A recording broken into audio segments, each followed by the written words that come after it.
If we want a clear-cut example of the obedience of faith, all we need to do is look at St. Joseph. Because what he does, in the first place, is he husbands Mary. We have the phrase, to husband our resources, so that we will have them available to us in the future when we need them.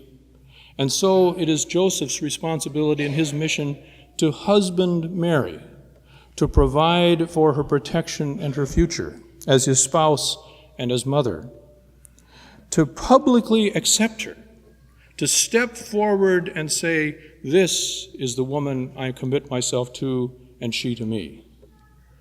And he's committing himself publicly to this woman, but with her, all the uncertainty, the radical uncertainty that comes with her.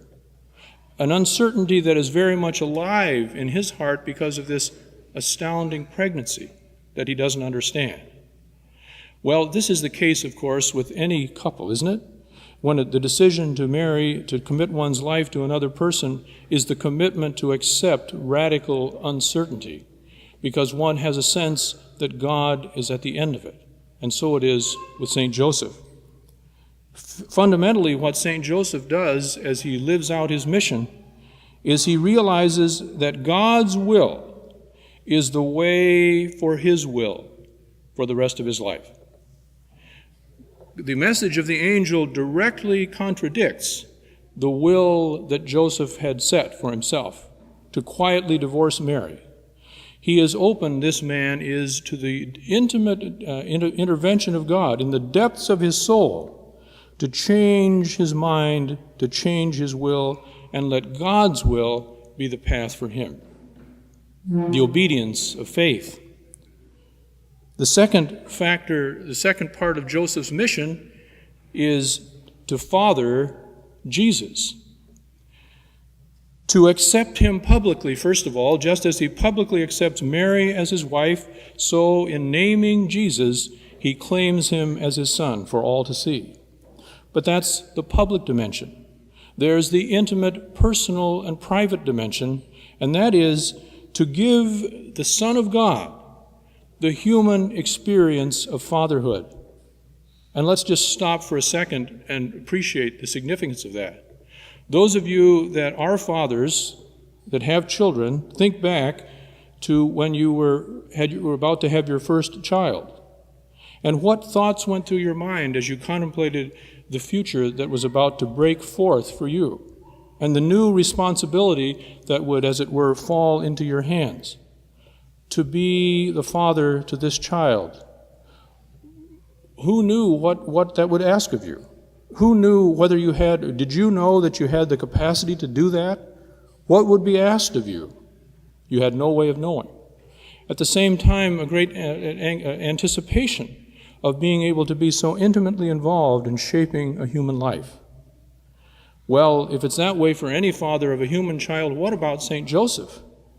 To have this time of Mary's pregnancy, to watch her grow and the child within her grow, and ask himself, I am to be the father of the Son of God? Who am I? And what will I do? What can I draw on?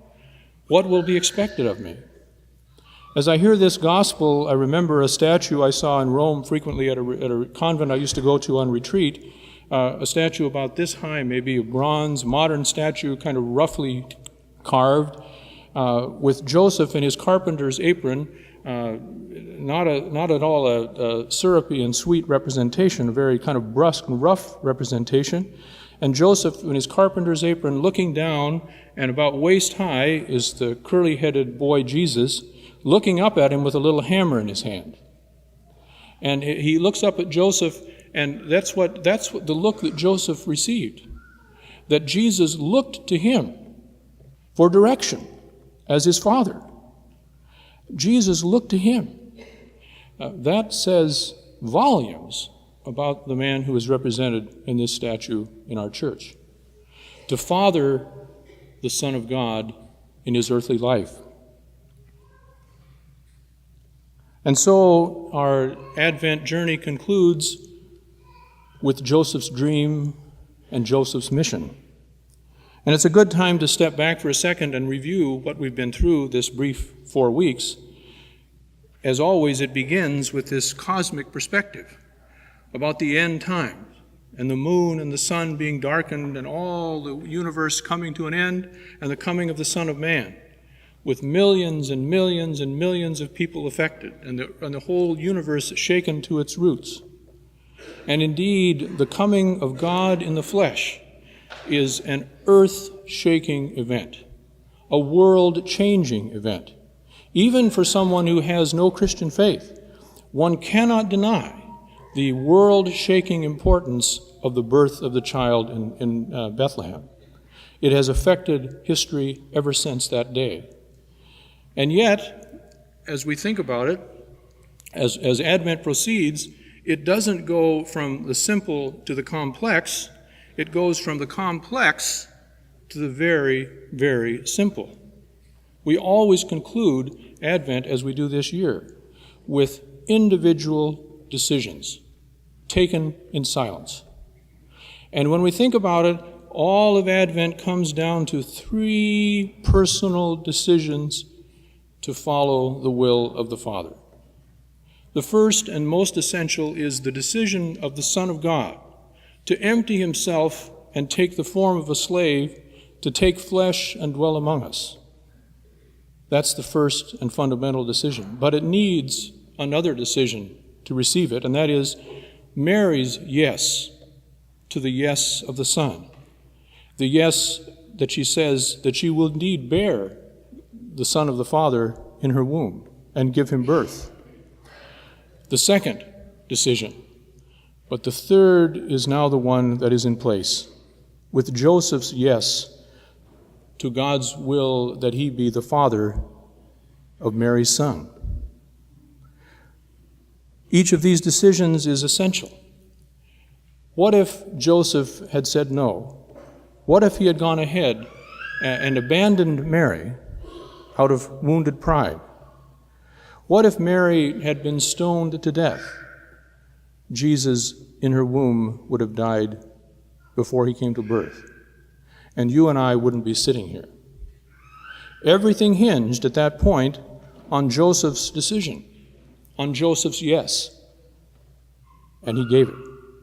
And so as you look at this statue from this in the year to come, in this season particularly, realize that you owe everything to Joseph. We owe everything to him. And you know, he doesn't speak a word. There is not a recorded word of Joseph in the gospel. Such a central character, and it's pure silence and action. He's not a man to talk about things, he's a man to do things. He gets done what he needs to do and steps to the background.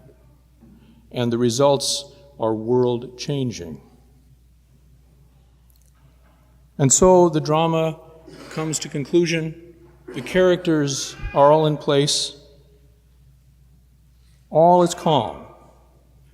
All is calm. And thanks to Joseph's yes, all is ready to be bright.